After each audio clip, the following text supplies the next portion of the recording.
special note to Lasya and Kshitij. I spent a lot of my time analyzing conflict, and most recently I'm going through a conflict. And let me share with you how I managed that conflict. If the two of you can take away something from this, I'll consider this talk to be very successful. I had some other theme, but I just want to break away into this. Sometimes the best way to resolve a conflict is to apologize. Someone sent me a nice note about what an apology is. That an apology is not a statement that you are wrong and the other person is right. Normally, what do we think about an apology? I'm sorry, I'm not supposed to cross this line, otherwise it's going to echo, so I'm going to stay at the back a bit. So when you think of an apology, what is it that you think? Well, standard definition of apology. You apologize when you are wrong and the other person is right. That's what common knowledge is about an apology. But try this. I've tried this many times. It's worked really well. That is, you apologize not because you're wrong and the other person is right, but you apologize as a statement that the relationship is more important than your ego. So you used a few keywords in your talk. You talked about conflict, you talked about relationship, you talked about ego. But when you apologize as a statement, suppose you have a fight with your dad. Right? You could be right, your dad could be wrong. But your dad will invariably think that he's right and you're wrong.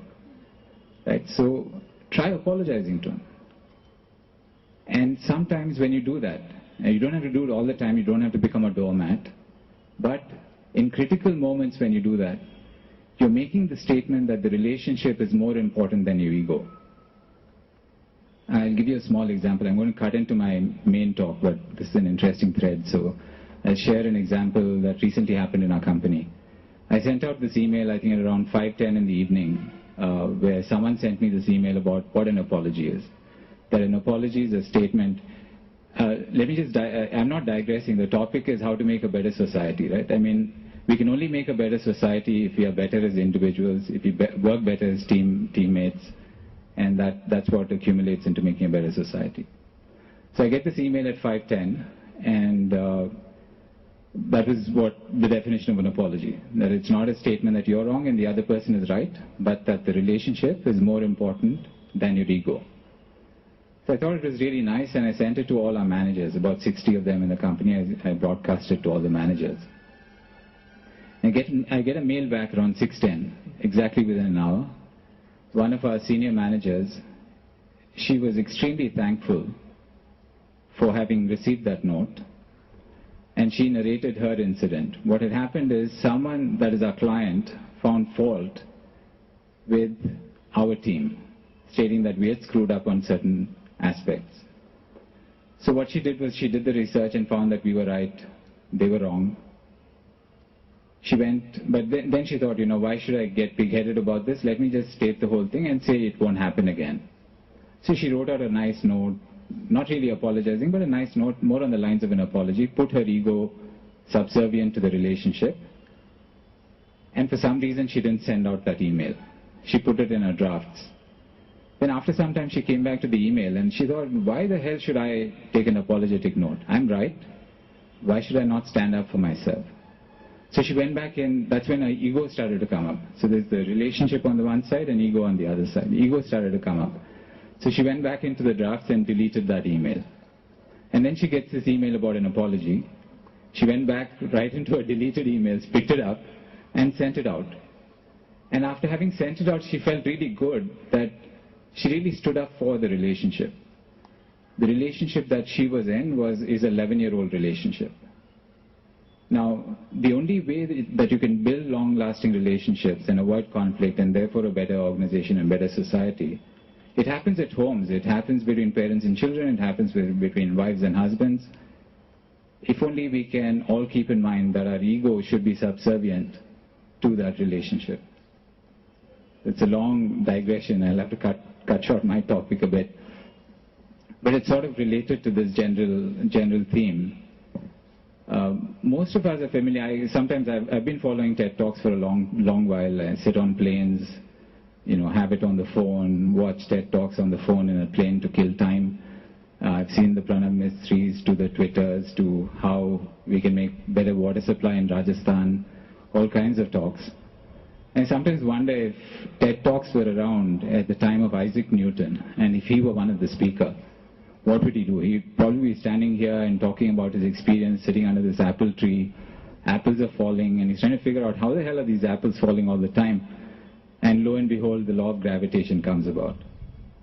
So we've seen how scientists in the external world constantly observe nature around and come up with theories which then become what we know of as external laws. But all of us have forgotten that we are from a heritage. Mr. Gandhi spoke about the rishis of India. But we are from a heritage where the ancient Indians were the scientists of the highest order. It's just that we've got beaten up so much that we've forgotten our legacy. The ancient scientists, I'm sure all of you are aware of it, ancient Indians had conquered every frontier on the scientific external front. Astronomy, mathematics, medicine. I understand there was plastic surgery being done about 2,500 years ago, noses being operated on, stuff like that. They did all that and then found that there's some dimension which is a bit more profound, not a bit more, but much, much more profound than what we find in the external nature. So they went back in and looked inward and started propounding all these internal laws.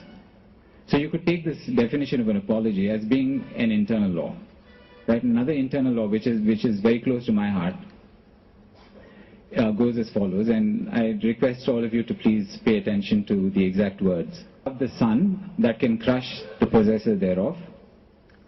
And the next part is even more profound. Equipped with these, one individual can face the whole universe in opposition and be victorious. When I first read this, I thought it was a bit of a fairy tale, how truth, purity, unselfishness, you can face the whole universe. How does that happen? But if you look back, in my interactions with Ms. Murthy, I came to know that Mahatma Gandhi is a big influence of the school. But if you go back to Mohandas Gandhi, a regular guy, studied in England, working in South Africa, but goes to the play on Satya Harishchandra, sees that play, and that one play apparently changed his entire life. Because he saw truth as practiced by an ancient Indian, Satya Harishchandra, and decided to make truth and unselfishness and the rest of the virtues that go with it a part of his life. And then you can see it's how he gets transformed from Mohandas to Mahatma Gandhi, where he actually took on the whole British Empire, brought them to their knees, and we must all agree that the then prevailing universe was the British Empire. So how is it that a half-naked fakir could face the then prevailing universe, and how was he victorious? It seems like a fairy tale, but it did happen. He is the father of our nation. But some of us might think, okay, that happens once in a few centuries, but how is that relevant to us? So I'd like to end by just sharing our own story, where unknown to us, this virtue of unselfishness was shaping how we evolved. Our company is about 14 years old, but the foundation for the company was in a school like this. It started because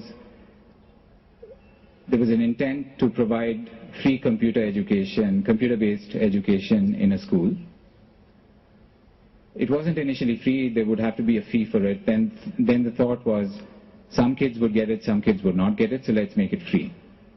So that was the first unselfish thought, is make it free, because it was a pretty expensive program to bring, not just computer programming. This was all about teaching subjects from class, from age 3 all the way to class 10, using computers as a medium and using fun ways to communicate subjects to students. So we decided to make it free. That was an unselfish act. But that led to another thought, which is, okay, we made it free, how do we make it self-sustaining?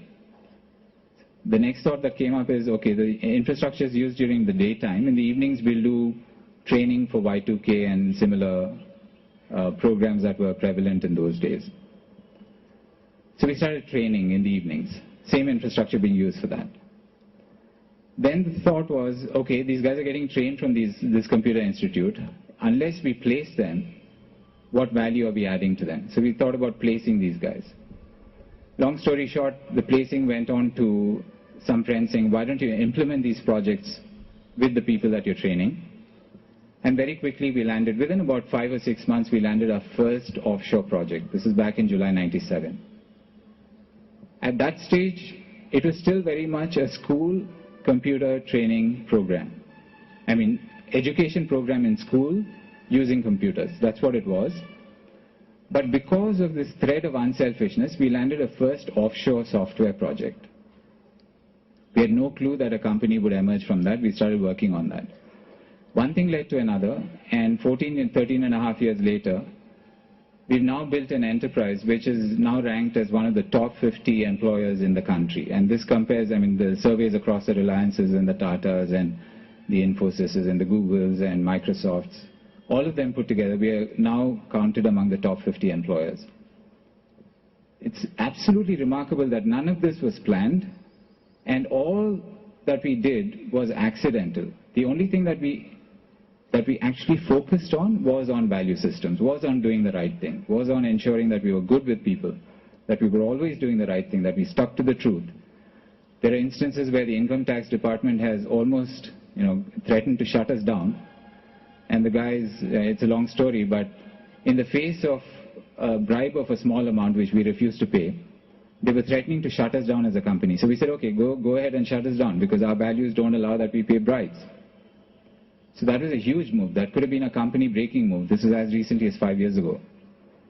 But all through, it was that tenacity to hold on to the core values of truth and unselfishness, loving what we do, loving who we are with, loving our clients. And what we created at the end is something that we look back and we're just incredulous of. It's absolutely fascinating. For me, it's not a company that I run. I think of it, our company name is ValueLabs, so I think of it more as an R&D lab for value systems and how far you can push the application of values. It's very easy for every time I've spoken in public fora like this where there are Q&As allowed, the first thing that comes back is, it's not possible to always stick to the truth. I'm sure every one of you is thinking that. It's not possible to always stick to the truth. But I guarantee you that it is possible. It's just that we need to find the strength inside, stick to it. It can be very unpleasant for a year, 2 years, 5 years, 10 years. But it'll come back and it'll help you in ways that are totally unimaginable. You will be able to create so much value that you look back and just be astonished with what you've done. So I'd like to leave you with that thought. Just being good and doing good, if you can focus on that, good things will happen to us. And these are all the virtues that our ancient sages have talked about and which are there. And I don't want to take this into too much of a religious spin, but these are just basic value systems which lead to character strength, which can make us better as individuals, better as team members, better as students, better as teachers, and finally lead into a better society. Thank you.